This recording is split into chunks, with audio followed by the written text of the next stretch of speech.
Channel को subscribe करके video को लाइक शेयर करना ना भूलें। डिक्टेशन गति 80 शब्द प्रति मिनट स्टार्ट। समाज के अन्य विभिन्न वर्गों की तरह बालकों के भी अधिकार हैं। यह सही है कि वह आयु में छोटा है, उसे अपने अधिकारों का ज्ञान नहीं है, वह अपने अधिकारों की रक्षा स्वयं कर सकता, उसके अधिकारों की उपेक्षा करने पर वह उसका विरोध नहीं करता। जिस समाज में बालक के अधिकारों की जितनी रक्षा होगी उतना ही सुखद भविष्य उस समाज का होगा।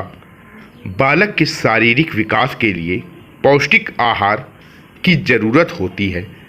देश में व्याप्त गरीबी के कारण बच्चों को हम पौष्टिक आहार नहीं दे पाते हैं।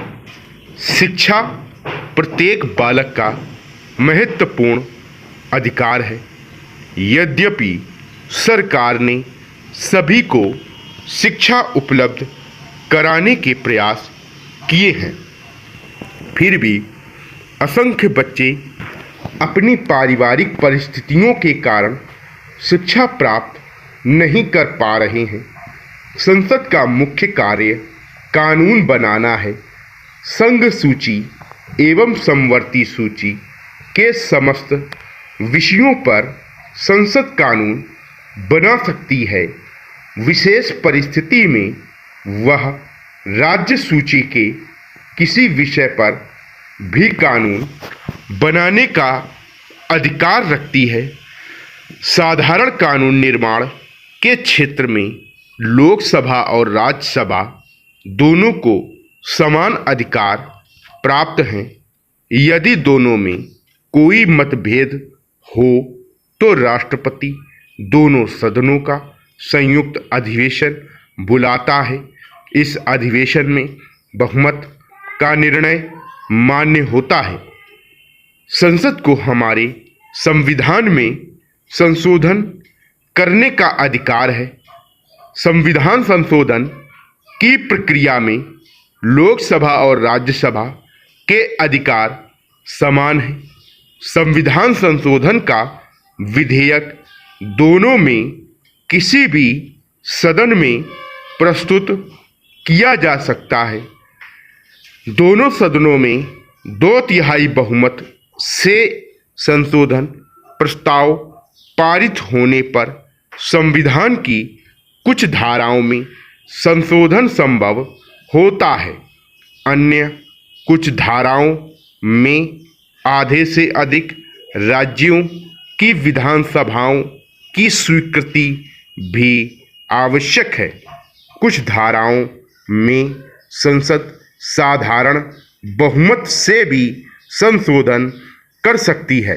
भारतीय संविधान में सभी नागरिकों को समानता का अधिकार दिया गया है। छुआछूत को कानूनी अपराध घोषित किया गया है। जिन पिछड़ी जातियों को इस प्रकार की सुविधाएं देनी थीं, उनकी सूचियां तैयार की गईं। आदिवासी जातियों की एक सूची तैयार की गई। इस सूची में सम्मिलित जातियों को अनुसूचित जनजातियां कहा गया। इस सूची के अतिरिक्त एक सूची और तैयार की गई जिसमें आदिवासियों के अलावा शेष सभी उपेक्षित जातियों को शामिल किया गया। इस सूची में शामिल की गई जातियों को अनुसूचित जातियां कहा गया है। अनुसूचित जातियों एवं अनुसूचित जनजातियों के विकास के लिए न केवल इन्हें देश के अन्य नागरिकों के समान अधिकारों की व्यवस्था की गई, अपितु इनके विकास की गति को तेज करने के लिए विशेष सुविधाएं देने का प्रबंध भी किया गया है। आज प्रत्येक भारतीय नागरिक को धार्मिक एवं अन्य सार्वजनिक स्थानों पर प्रवेश की स्वतंत्रता है। भारत सरकार ने इन जातियों के विकास के लिए शिक्षण संस्थाओं में प्रवेश के लिए स्थान सुरक्षित कर रखे हैं। इन्हें शिक्षा के लिए प्रेरित करने के लिए कई प्रकार के प्रोत्साहन दिए जा रहे हैं। इस वर्ग के लिए सरकारी नौकरियों में स्थान सुरक्षित रखे गए हैं।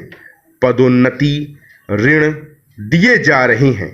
इस प्रकार के कई अन्य प्रयास अनुसूचित जाति एवं जनजातियों के विकास के लिए किए जा रहे हैं। सरकार में इनको प्रतिनिधित्व देने के लिए संसद तथा विधानसभा में स्थान सुरक्षित रखे गए हैं। नगर पालिकाओं एवं ग्राम पंचायतों में भी इनके लिए स्थान सुरक्षित हैं। हमारे देश में शहरों की अपेक्षा गांवों में अधिक लोग रहते हैं। इसलिए महात्मा गांधी ने ठीक ही कहा कि भारत की आत्मा गांवों में निवास करती है। वास्तव में देखा जाए तो देश में औद्योगिक विकास की प्रक्रिया चालू होने के बाद धीरे धीरे शहरों की संख्या बढ़ती गई। कल कारखानों से दूर हरे भरे खेतों एवं वृक्षों की हरियाली के कारण आज भी गांवों का पर्यावरण शुद्ध दिखाई देता है। यहाँ का जीवन शांत एवं शोर शराबे से युक्त है। यहाँ लोगों में एक दूसरे के प्रति सहानुभूति की भावना विद्यमान है। उनमें आपसी प्रेम, सहयोग, त्याग और सहनशीलता के गुणों की झलक दिखाई देती है।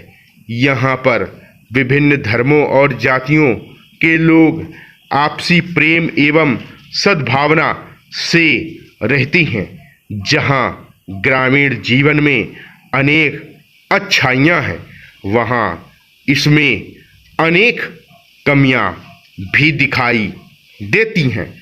आपको गांवों में प्रवेश करते ही यह आभास होगा कि विकास की दौड़ में शहर की अपेक्षा गांव अब भी पिछड़े हुए हैं।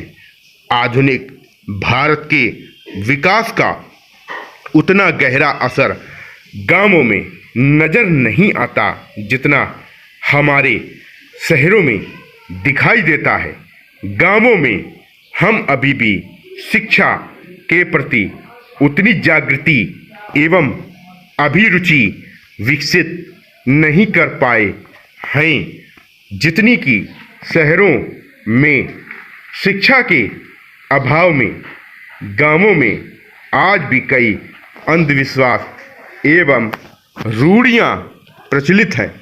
गांवों में पर्याप्त मात्रा में रोजगार का अभाव है और शहरों में उन की तुलना में रोजगार के अवसर, साधन तथा आमदनी भी अधिक है। इस कारण गांवों से लोग शहरों की ओर आकर्षित हो रहे हैं। नतीजा यह हो रहा है कि शहरों का आकार दिन प्रतिदिन बढ़ता जा रहा है। गरीबी की एक बहुत बड़ी समस्या है। भारत में करोड़ों लोग गरीब हैं। जनसंख्या की दृष्टि से भारत विश्व का दूसरा सबसे बड़ा देश है। इसके साथ साथ जनसंख्या भी तेजी से बढ़ रही है। इस कारण सभी को रोजगार के अवसर उपलब्ध कराना कठिन हो रहा है। विराम।